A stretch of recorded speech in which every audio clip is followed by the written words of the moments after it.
I'm not a speaker, I'm not a teacher, I'm not a professor. What I am is a survivor of the Holocaust.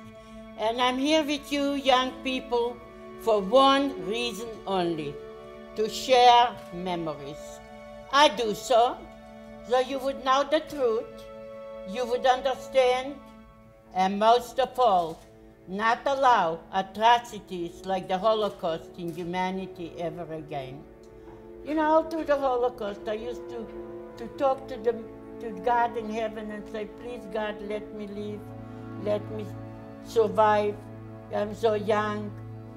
But it came a time when I came in from the outside and I came back into the barn. I used to sit there and cry and talk to the Lord and beg Him to let me die so my body would be together with the other people. And the women around me said, stupid little girl, don't pray to die. The enemies want you dead. You have to pray to live. But if you survive, don't let us be forgotten. Teach the world what happened here. Teach them with the hope that it wouldn't happen again. Please, when you go out this auditorium and you do your things, teach the world to be a little kinder and respect everyone that the Lord in heaven, but whatever name we call Him, created. May God bless you. May God bless America. Thank you very much for inviting me.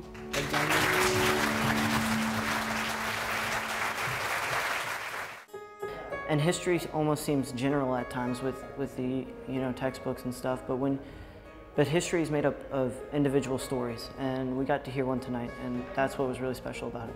It really put into perspective just how real the Holocaust was. It's really easy to watch a really touching documentary, read a really inspirational book, but there's nothing like a first-hand commentary like that. It just really put to a really real perspective, and it really moves you, and it really makes you think of just how blessed and fortunate we are just to have the freedom that we have just simply by living in America. She spoke about the Holocaust and her experience and all the experiences we've seen this week, such as the Arlington Memorial and various war memorials, really puts life into perspective and how minuscule and almost worthless our day-to-day problems seem to those that have had so much bad in the past.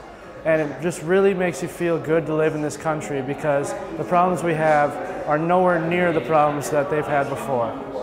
We take getting up in the morning, we take sleeping in our own beds, we take going to school, having relationships, having friends for granted.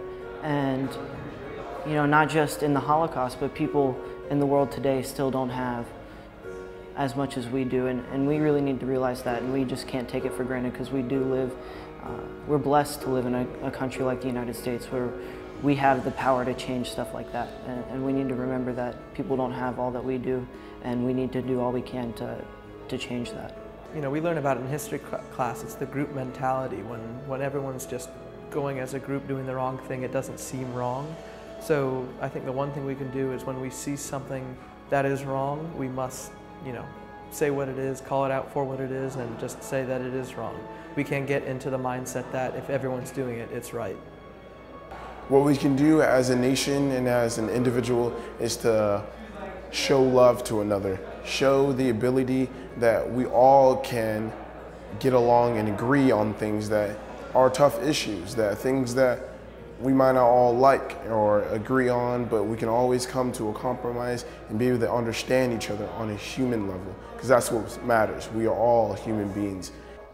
There's always going to be bad people in the world. That means we have to do all we can, whether it's as a nation, as a state, as an individual, as a friend,